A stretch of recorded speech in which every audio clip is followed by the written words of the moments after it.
A Bíblia diz, no livro de Isaías, no capítulo 16, nos versículos de 1 a 14: Enviem cordeiros ao dominador da terra, desde Sela pelo deserto até o monte da filha de Sião. O que vem a ser enviar cordeiros? Seria uma forma de dizer: paguem o imposto, paguem o tributo, paguem a multa, pague o pedágio, agrada o dominador da terra. Quem sabe assim ele vai agir com benevolência. 2. Como pássaro espantado, lançado fora do ninho, assim são as filhas de Moabe, nos vales do rio Arnon. Aqui cabe uma explicação. Eu tenho dito para vocês que os livros proféticos, para que nós venhamos a entender, precisamos saber o contexto histórico. E às vezes é um contexto antigo para que a gente entenda do que está sendo falado. Pois bem, quem é Moabe? Moabe era um país, uma nação vizinha de Israel. Se tu olhar no mapa, tu vai ver que tem o Mar Morto. Então, de um lado está Judá, do outro lado estava Amon e Moabe. Aí eu tenho que contar uma história para vocês sobre Moabe. Quem está acompanhando o canal já há algum tempo, lembra que quando estávamos estudando os personagens bíblicos, eu falei sobre Ló. É muito conhecida a história de Ló, que era sobrinho de Abraão, que foi morar em Sodoma, em Gomorra, e os anjos foram para salvar Ló e sua família e destruir a cidade. Ou melhor, as cidades, né? Porque a gente fala Sodoma e Gomorra, mas são duas cidades. Parece que é uma cidade só. Sodoma era uma cidade, Gomorra era outra cidade. Mas agiam da mesma forma e foram destruídas igualmente. Então, o que acontece? Ló foi poupado junto com sua esposa e suas duas filhas. Mas a mulher de Ló olhou para trás e virou uma estátua de sal. E Ló ficou apenas com as filhas. E eles ficaram apavorados, assustados, traumatizados e fugiram para dentro de uma caverna. E as filhas tiveram uma ideia de se deitar com o próprio pai. Então, a história que eu tô contando, tu encontra em Gênesis, no capítulo 19.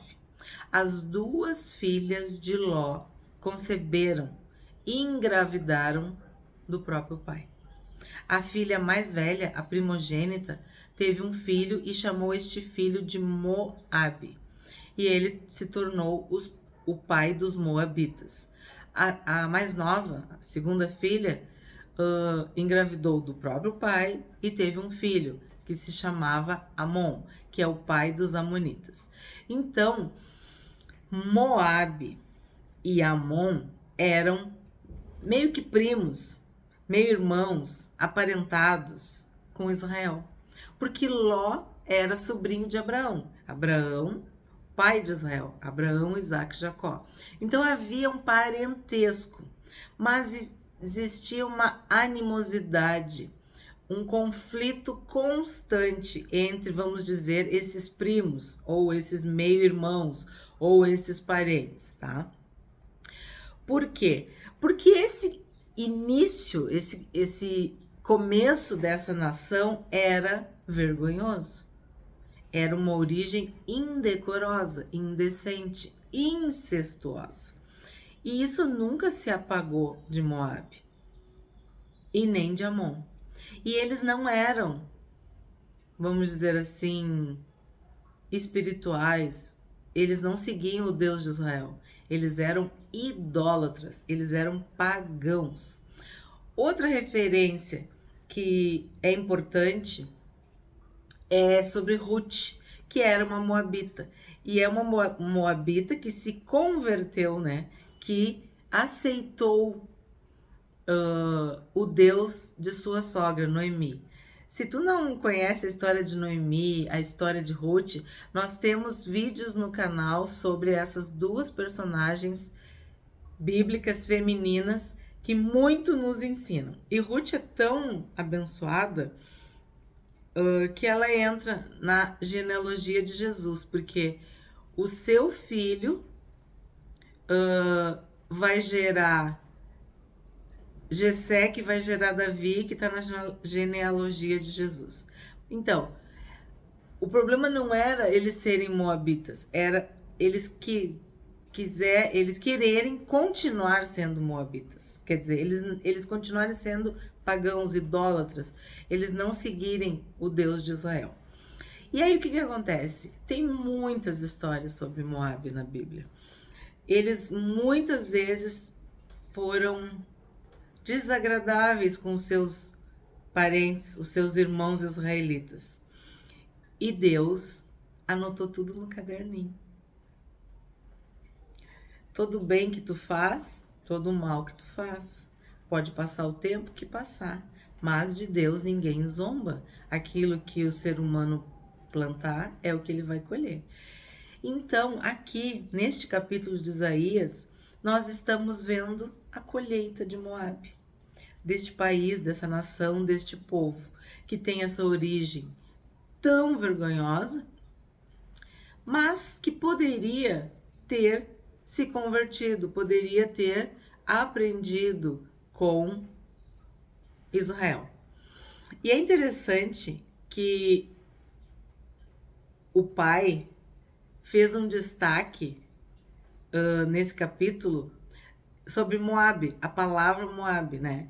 E se vocês observarem, aparece muitas vezes Moabe, Moabe, Moabe, Moabe. 9 vezes aparece Moabe. E o pai escreveu assim, ó, preste atenção sobre o povo de Moabe. Por quê? Porque além dessa história horrorosa do início, da origem, eles tinham toda uma postura meio que de orgulho, de inveja, de amargura contra Israel.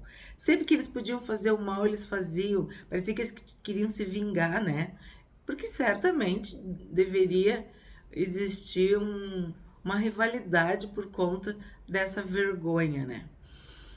Então, o que é Moabe? O que significa Moabe? A palavra Moabe tem alguns significados. Pai de família, pai da descendência, pai da prole, semente do pai, descendência do pai. Então, pai é essa figura tão importante na vida de uma pessoa e de um povo. E nós sabemos que foi o Senhor Jesus que nos aproximou do Pai, que inaugurou esse título, vamos dizer assim, essa figura para nós, de que Deus é Pai, que além de Altíssimo, Soberano, Criador, Poderoso, Maravilhoso, Ele é Pai. Nós nos tornamos filhos e filhas deste Pai. Então, Moabe tem toda essa simbologia, esse significado. E aí tu já está imaginando o quanto eles se achavam. E uma das situações mais desagradáveis é que viviam em guerra e briga, e daqui a pouco estavam de bem, daqui a pouco nem tanto, deixa eu passar por aqui, não pode, não sei o quê. Muitas histórias. Só que tem uma que, vamos dizer, usando um vocabulário bem popular, ficou entalado, sabe? Que é que eles expandiram o seu território invadindo, anexando terras de Israel. Então, eles foram expandindo os seus domínios, tirando terras de Israel. E isso não foi esquecido. Isso não ficou no passado. Isso estava muito bem vivo na memória do povo e principalmente de Deus. Não sei se essa introdução fez com que vocês entendessem. Aí nessa situação aqui, a gente vê o desespero dos moabitas. Porque aí eles viram que Deus estava com Judá, mas não com eles. E quem é a ameaça que a gente está estudando? O Império Assírio, que era um verdadeiro trator, destruía, patrolava tudo e todos ao redor. Por isso o Império. Então, o que eles estão fazendo aqui? Eles estão pedindo asilo, socorro, ajuda. Mas não é espiritual, porque eles não criam no Deus de Israel, eles eram idólatras. Isso é muito importante que fique registrado. E eles não eram corretos com Israel, não foram corretos com Israel. Quando eu tô falando de Israel, agora eu não tô falando Israel, Reino do Norte, tô falando o povo, porque a divisão, assim, o limite, a fronteira era com Judá. Então é por isso que está sendo dito, ó, que eles são um pássaro espantado, lançado fora do ninho. Por quê? Porque os dias deles, como nação livre, estava contado. Porque o Império Assírio cada vez se aproximava mais deles, o dominador da terra. Aí aqui, de uma forma para humilhar, eles está sendo dito, né, por Isaías, que as filhas de Moabe estavam clamando. Por quê? Porque os homens já nem podiam mais lutar, então sobrava aquela misericórdia de, tipo, mulheres e crianças, né? Então, as filhas de Moabe que estavam pedindo, estavam clamando, estavam... como é que diz aqui? Assim são as filhas de Moabe nos vales do rio Arnon.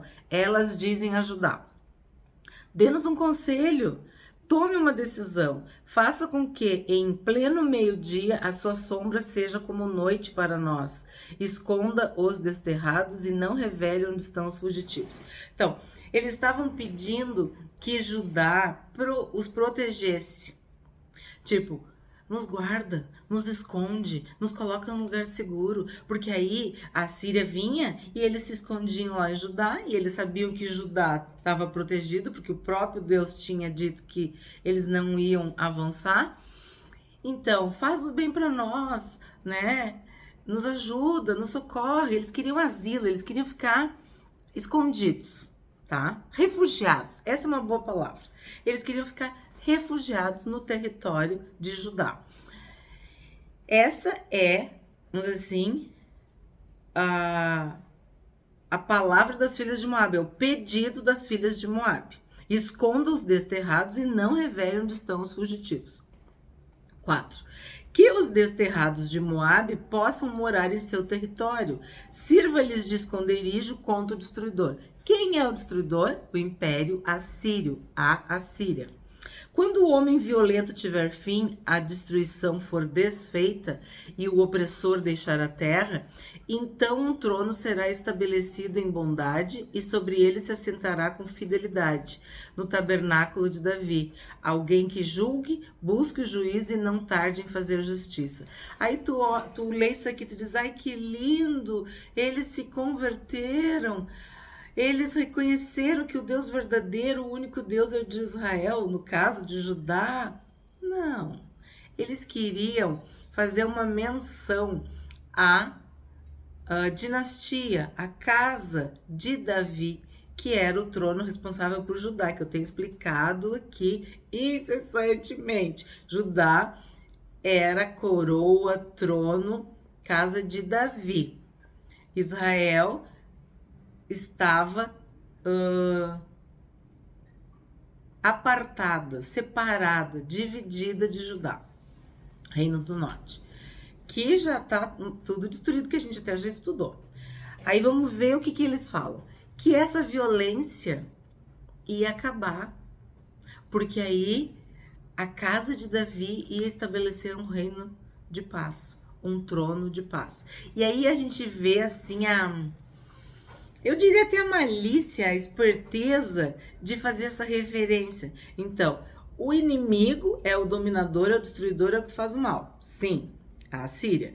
Mas nós vimos no outro vídeo que a Assíria era um instrumento de Deus para fazer justiça. era uma ferramenta do juízo de Deus. Só que tem um detalhe. Para convencer ou para que houvesse uma misericórdia, uma compaixão, apelar para os sentimentos, eles exaltam Davi, eles exaltam o trono e eles fazem essa referência falando da benignidade, da fidelidade, da justiça. Só que aí tu pensa assim, ah tá, quando eu tô com dificuldade eu reconheço que Deus é bom, que Deus é fiel, que Deus é justo. Mas quando eu quero pecar, quando eu quero fazer o que dá na minha cabeça, quando eu quero andar nos caminhos que eu determinar, que eu escolher, eu não levo isso em consideração. É mais ou menos isso. Então, Moabe fazia o que queria. E pior, desprezava, destratava e quando podia fazia mal para Judá, para Israel, para o povo de Deus. E aí aqui eles estão dizendo como o trono de Davi é benigno, é fiel e justo. Então, o que é a verdade? Se tu lê assim, tu não entende muito bem. Mas o que está dizendo? Eles queriam se salvar da Assíria, eles queriam pouso, proteção, asilo, queriam se manter a salvo, se proteger. Mas eles não queriam se converter ao Deus de Israel. Eles não queriam se submeter. Eles queriam ficar debaixo do guarda-chuva, mas na verdade só até a chuva passar. Depois eles iam sair correndo debaixo do guarda-chuva. Que é o que a gente vê em muitas pessoas, que a gente diz assim, a pessoa não se converte por amor, se converte pela dor. Por quê? Porque quando ela tá com uma doença, quando acontece uma falência, uma dificuldade, um desemprego, um divórcio, uma perda, um luto, uma morte, meu Deus, alguma coisa assim muito pesada, ela corre para Deus, ela pede ajuda, ela pede oração, ela vai na igreja, ela faz jejum, ela lê a Bíblia, ela vira uma santa, um santo na terra. Depois que ela restabelece a sua saúde, o seu equilíbrio, a sua vida, as suas finanças, a sua felicidade, tudo fica bem, ela, ó, corre da Bíblia, ela corre da igreja, ela corre da oração, ela nem é mais amiga daqueles irmãos, não quer nem saber. E aí ela vai viver a vida como ela queria.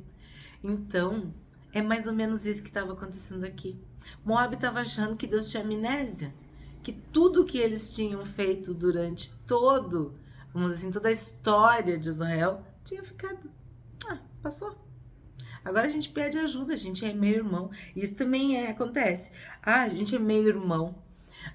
Na hora que é importante, tu lembra disso. A gente é primo, a gente é parente.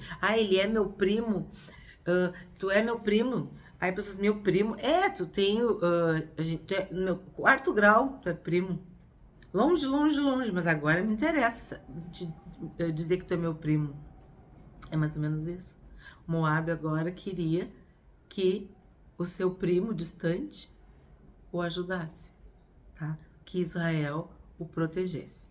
Será que tá bem claro? Tá aqui? Então vamos ver. 6. Ouvimos falar da soberba de Moab, que de fato é extremamente soberbo.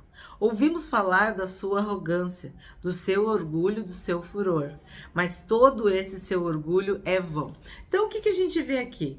Que Deus sabia muito bem, porque a gente tem que entender que Isaías é boca de Deus, é um profeta. Ele está falando o que Deus mandou ele falar. Então, Moabe era soberbo. Havia o que nessa nação, nesse povo? Uma soberba, uma arrogância, um orgulho, uma vaidade. E havia ira, havia furor, desejo de vingança, de maltratar, de fazer o mal contra Israel, contra Judá, contra o povo de Deus. E aí eu penso que, lembra que a gente estudou sobre o orgulho, de que o orgulho muitas vezes ele é um mecanismo de defesa para vergonha? Vocês lembram daquele vídeo sobre o orgulho, que é o último pecado a nos deixar? Que sim, essa origem pecaminosa, incestuosa, indecorosa de Moabe era conhecido por todos. E para nunca, vamos assim, reconhecer o seu pecado e se arrepender, age com orgulho. usa essa máscara, esse disfarce, esse escudo, essa fantasia, essa capa, essa armadura, essa carapaça chamada orgulho. Então Deus está dizendo claramente, ó, que nós ouvimos falar da soberba de Moabe, extremamente soberbo. Vimos falar da sua arrogância, do seu orgulho, do seu furor. Tem vários textos, várias referências sobre Moabe. Então, Deus resiste aos soberbos. E o soberbo, o orgulhoso, ele encontra a sua própria ruína, a sua própria destruição. O orgulho precede a queda. A soberba precede a ruína. Então, aqui está bem claro que eles vão pagar. Eles vão pagar. Porque nenhum orgulhoso, nenhum idólatra, né? Nenhum impuro entrará no reino dos céus, no reino de Deus. 7.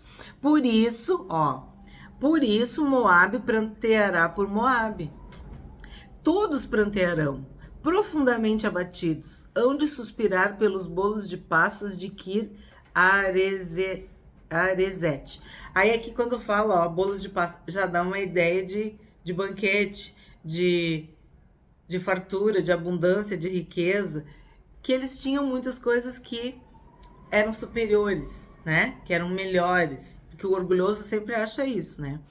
Porque os campos de Esbom ou Resbom estão murchos, os senhores das nações destruíram os melhores ramos da vinha de Sibma, que se estendiam até Jazer e se perdiam no deserto, ramos que se estendiam e passavam além do mar.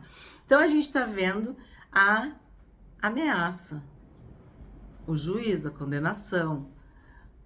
Vamos ver assim, está se aproximando de Moabe. E o exemplo é qual? Os campos estão murchos, as vinhas, quer dizer, é uma forma de dizer que todo aquele esplendor, toda aquela pompa, aquela riqueza, aquela fartura, aquela prosperidade estava ruindo. Toda aquela soberba estava ruindo. Todo aquele orgulho estava ruindo. E eles vão ter que chorar por eles mesmos. 9. Por isso, prantearei com o pranto de Jazer, pela vinha de Sibma. Eu as regarei com as minhas lágrimas, ó Resbom e Eleade, pois sobre os seus frutos de verão e sobre a sua colheita já caiu o eia dos inimigos. Isso aqui quer dizer assim, ó, vocês já perderam. Sabe como a gente fala hoje em dia, perdeu? É a desolação. É o fim. E aí fala de lágrimas, de pranto, de choro, de dor, de vergonha. Chegou a hora da colheita. Tu plantou o mal, tu vai colher o mal. Tu é idólatra, onde estão os teus deuses? Por que nenhum dos teus deuses te salva agora? Por que todos esses anos, esses séculos, tu nunca aceitou o Deus vivo, o Deus verdadeiro, o Deus único, o Deus de Israel? Aí, para isso, não valia tu ser primo, tu ser parente, tu ser meu irmão. Não, porque tu queria curtir, viver a vida. Agora, tu saiu correndo para pedir ajuda, para pedir asilo, para pedir proteção, esconderijo. É muito parecido, né? É muito igual. É muito igual. E aí, o que é que Deus mandou fazer? Tá, ele falou o eia dos inimigos, por quê? Estão tripudiando, né? Tá chegando a hora deles. 10. Fugiu a alegria e o regozijo dos pomares. Nas vinhas já não se canta, nem há júbilo algum. Já não se pisam as uvas nos lagares. Eu fiz cessar o eia dos pisadores. Eu fiz cessar. Eu quem? Deus. Deus está deixando bem claro, sou eu. Sou eu. De mim ninguém zomba. Aquilo que o homem plantar é o que ele vai colher. Então, tem até, assim, uma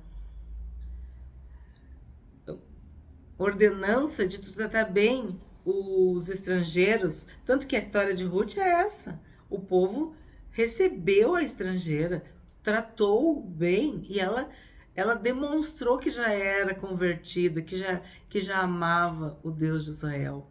Ela foi fiel, bondosa, amiga de sua sogra. Então, os frutos da vida de Ruth mostravam que ela tinha rejeitado Moabe, os moabitas. Ela era uma israelita.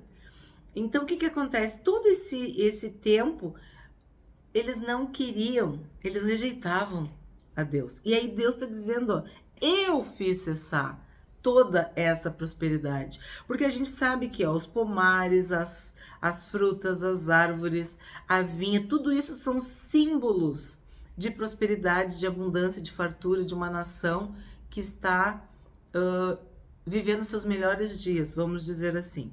E aí Deus deixa bem claro que foi ele que fez cessar. Por isso o meu íntimo vibra por Moabe como se fosse harpa, e o meu coração estremece por Kir-Eres.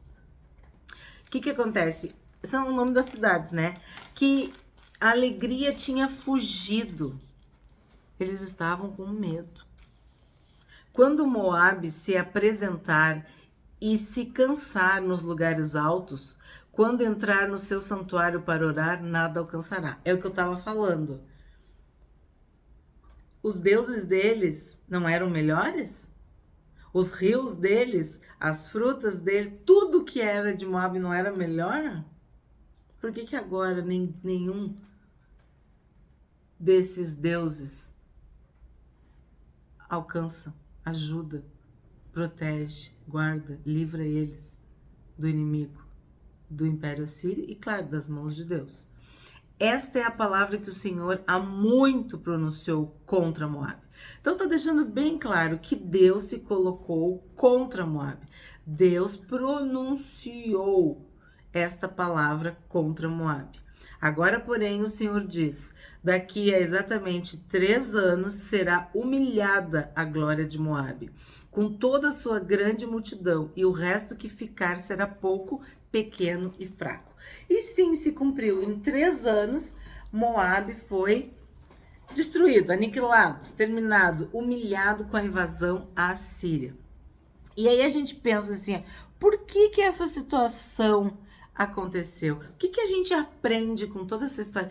As pessoas assim, é um capítulo tão pequeno, mas é muito sério, muito profundo. É o orgulho.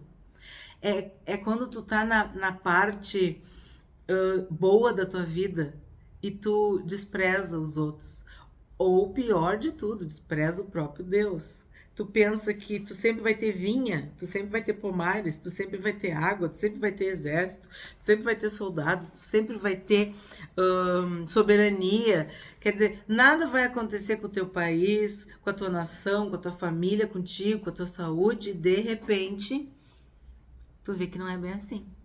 Tu vê que toda essa vaidade é fútil, todo esse orgulho, toda essa arrogância, toda essa soberba não serve de nada.